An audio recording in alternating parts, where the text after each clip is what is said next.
Hello, everyone. Welcome back to the Purple Stars podcast. My name is Sarah. I'm your host, and thank you so much for tuning in and joining me for a solo episode. This episode is going to be very personal. I'm going to share lots of craziness. So please feel free, grab some popcorn because you are going to sit in the front row to really be able to explore some of the madness of the last few weeks. When I was about to script this episode, I was like, you know what? I'm just going to hop on and do it completely unscripted because so much has happened. I don't even know where to start, what could be the middle and where to end. So I might start with a deep breath and maybe also another one because literally if I think of September, because I'm recording today on October 10th, when I think about September, first thing that comes to my mind is everything that I planned and hoped for did not happen. It was literally the opposite. Maybe let's start with the little glitch and change. Beginning of September, I got a haircut. I had really long hair and I thought, you know what? I feel like a change. It's time for short hair. And I found this really cool app. It's called Facetune, and you can upload a few pictures of yours and try different hairstyles on yourself so you know where you get yourself into. And I was thinking, like short hair actually looks pretty cool. I love it. So I took 4 different pictures and I sent this to my hairdresser and I said, what do you think? And she said, oh my God, I love it. Let's do it. So we got my hair cut and it turned out really not what I wanted it to be. And I wish I could say it was much better than I thought, but it was so much worse. So my hair, for those of you who don't know, my hair was pretty long and like right below my chest. And I decided to cut it just like chin length. And it was way above. And in the back, even more so. And well, I think especially our female listeners can definitely relate to how that felt. And I was like, you know what? I don't know what to do. And I looked at my hairdresser and I said, I'm not so sure about this. I don't even know what to do with the hair it is now. Like, I don't even see one single hairstyle that I could do that looks good. And then she said, oh, maybe you just wait for 2 months. Then it has then it's longer. And maybe until then you just wear a cap. And that comment hit me and I was like, okay. So after she left, I tried a few hairstyles and I did a few of my hair, like the upper part up. And I looked in the mirror and I thought to myself, wow, I look like Felix, my dog. Like people do really end up looking like their dogs. Like I literally looked like a Shih Tzu. And I love Felix and he looks so cute and he is very handsome. But that style simply doesn't work for me. Anyway, but I thought, you know what? Let's use my energy not to fight this process because the hair will grow back. I'll be okay. And, because I do live by the belief, choose your battles wisely. And that's a battle definitely I can't win. Okay, so that's how the month started. A few days later, I flew from Austria to New Zealand. And the flight already was like a real whirlwind. I'm not going to get into this. I'm going to go straight to the point, but I arrived. And then within, I think, 36 hours, I got all these symptoms. I was not feeling well, coughing, sneezing, feeling hot, feeling cold. And I thought, yeah. So I tested myself and I had COVID. I had COVID for 10 straight days. It was my first time and I felt awful. Guys, I'm telling you, I literally had every single symptom you can even think of. And as if this wasn't enough, I had my period, I was jet lagged, and I had COVID. And I can tell you one thing for sure, it's not a winning combo. But during those 10 days, I was very grateful for my short hair because I was so sick. So whenever I showered and washed my hair, while I was blow drying, I was thinking, okay, thank God it only takes a few minutes so it doesn't drain the remaining energy I have. Okay, something positive in all of that. And fast forward 3 weeks later, so I was, let me rewind. I was positive for 10 days, and now it's been 3 weeks since I was first time tested negative. And I just can't believe how long it takes for me to recover. I've been so fatigued. Like the first week after my negative test, I slept almost 24/7. I was so tired. I didn't leave the house. And then in the 2 weeks after that, I hardly did anything either. Like when I went to the supermarket, I broke out in cold sweat. One day I went to the beach. I came back. I had again really sore throat, and my body started aching again. So, and that's also one of the reasons why we ended up, which was another thing in September, which ended up not accordingly to plan. But originally our plan was to kickstart season 2 of the Purple Stars podcast in September, which we ended up not doing because simply I was so sick. And we did have 3 pre-recorded episodes, but I told my team, I just don't know how long it will take me to recover. And even the thought of recording another interview or solo episode gave me anxiety because I didn't know where to come up with the energy. And it was really frustrating, but I also knew at the same time it was the right thing to do. And yeah, and the reason why I'm sharing all of this is with you is it can be really hard when you are not where you want to be. And this reminds me also of something Tana Olson shared in his episode with me. He shared how, which obviously is a complete other scenario. Like I know I only had COVID, but for them it was, they were diagnosed with incurable infertility, and it was right before COVID hit the first time. But shortly before we recorded our episode 2 years later, 3 years later, they ended up adopting a really amazing, beautiful child.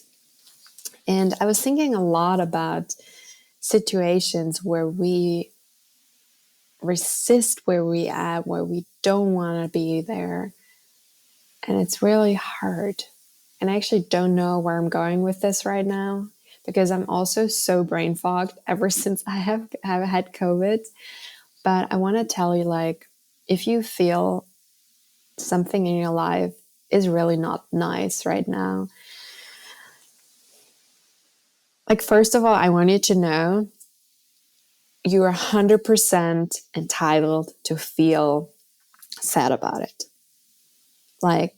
Whether it is something like you don't fit in your favorite jeans anymore, or whether it's like your best friend moved away, or you got divorced, or you didn't get accepted to your dream college, or you failed at an exam, or you couldn't visit your family during summer. Whatever it is, I know on an objective level, some things are worse than others. But in the end, if you are not feeling good about it, that's what really matters. And I want you to I want to remind you, it's okay to not feel okay. And I really didn't feel okay about being so fatigued and brain fogged, because it did give me also a little bit of anxiety, because I was like, man, how, because Purple Stars, is not just a podcast. We are like a company with products, with a team, with, things to do, with new products coming out. And I just, as great as my team is, I was like, just, wow, how can I get back on my feet and actually be of help again? And while I'm saying this a lot, it actually makes me sad, but I want to tell you it's okay. It's okay to be human, and it's okay to be tired and to be sad or to be angry. And one thing I also really noticed, so Felix, our dog, stayed with my parents in Austria, and our family dog Henry, because in New Zealand they require for dogs to go into quarantine for a minimum of 10 days. And I simply really didn't want that. And he would have had also to travel cargo on the last flight. And I was like, no, I don't want to put him through that. And that was also like a big thing I've noticed for my emotional and mental well-being, not having Felix around, and in general, not having any dogs around much, because the few walks I went on, there were a few dogs. But in this part of the world, it's not as common to pet every person's dog, which I do when I'm in LA, for example. So when a friend of mine then ended up visiting me and she brought her dog, I just felt, wow, how much it filled my cup. And it's just so good to have animals around. And one thing I've also noticed, because I'm a very social, very social person. I love spending time with people. I also really enjoy my me time, but it was too much me time. I really have to say it was too much me time, because obviously, I couldn't go to any yoga class, Pilates class, or anything. And also because I wasn't really working, I didn't have many people to connect with on that level either. So if you're not feeling well and if you're fatigued, obviously not if you have COVID, then you need to quarantine. But if you're too tired to meet up with people, ask them to come to your place. And I know this sounds like such a simple thought, but that's really something that I came out of all of this, is we need connections, and it's also so good for our healing process. And if we're too tired to get out, then let's just ask our friends or whoever we want to meet up to come over. And yeah, and I think that's really, really important. And what was really hard for me too is whenever I did arrange meetings and coffee dates or something, it was really hard for me, because very often I had to cancel because suddenly I just felt so fatigued and brain fogged. And just tell people what you're going through and they will understand. And if not, then it's also good, because then because real friends do understand. And so that's my story that's my little story about COVID, about my haircut, about why the podcast was late. And what I also want to tell you,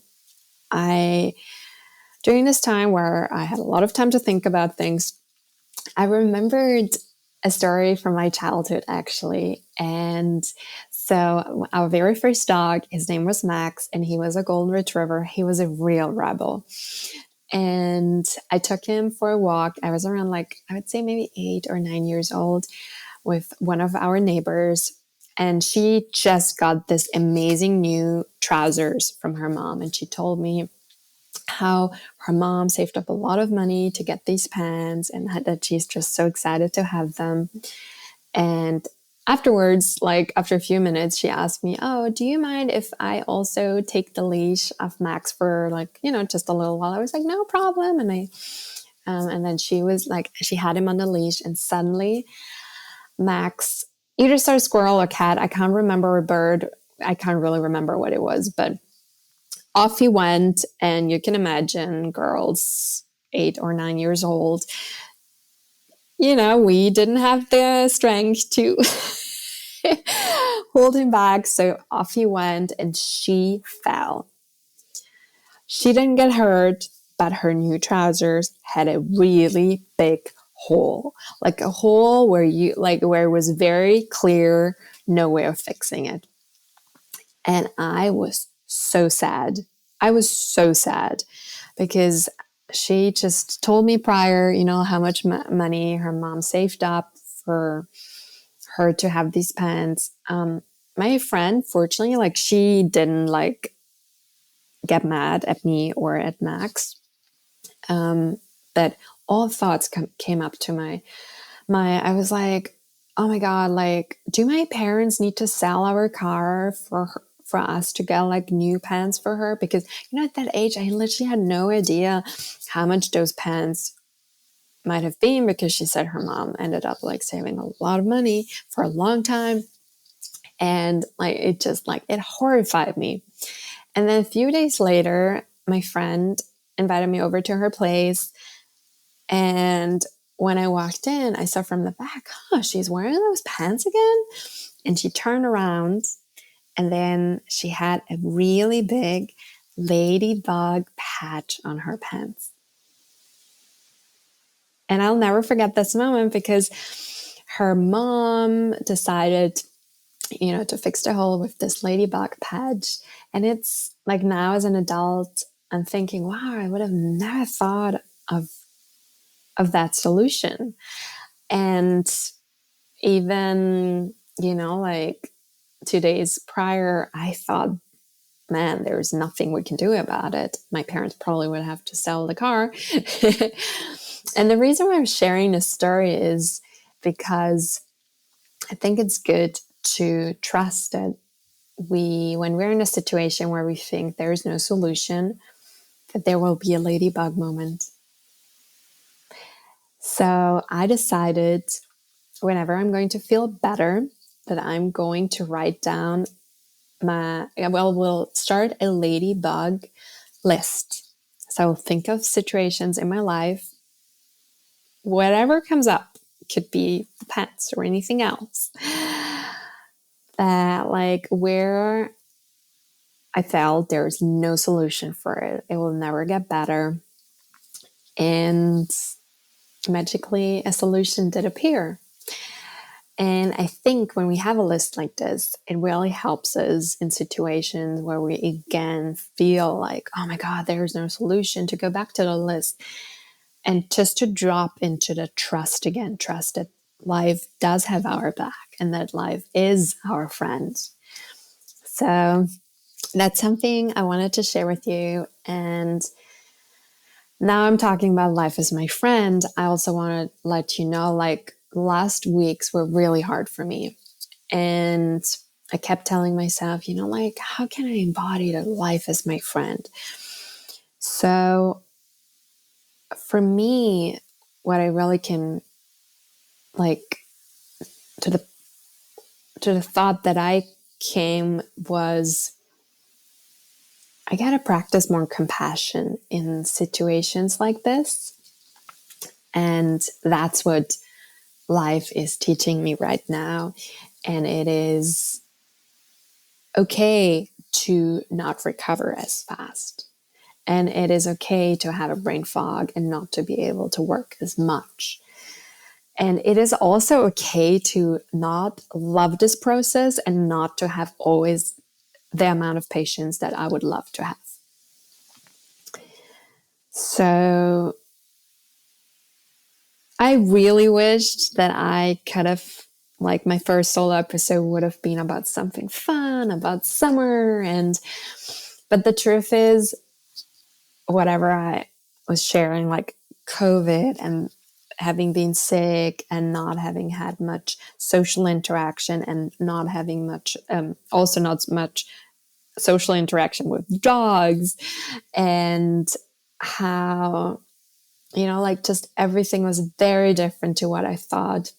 And while I'm also saying this, I want you to know, like when I came out to New Zealand, my idea was, okay, I'm staying here for a certain amount of weeks. I do my work, and then I'm also going to do sightseeing and hiking. And I will also look up for all sorts of different yoga studios and Pilates studios, and what restaurants to go to and what coffee shops. And if you ask me what are the things that I had seen, like very little, almost nothing. But I also know there will be a purpose in all of this. And I don't know yet what it is, but I'll let you know once I found out. Well, so that's for me. If you're currently also struggling with where you're at, and when you're, where it's hard for you to see that life is your friend, send us a message on Instagram or send us an email. We want to make sure, you're not alone, and everything has a season. And sometimes it feels like a season never ends, but it eventually does. So my friends, I'm sending you a really big hug, and I can't wait for you to tune in again next Wednesday. And if you loved this episode, please share it with your family and friends, and especially with those who might need it.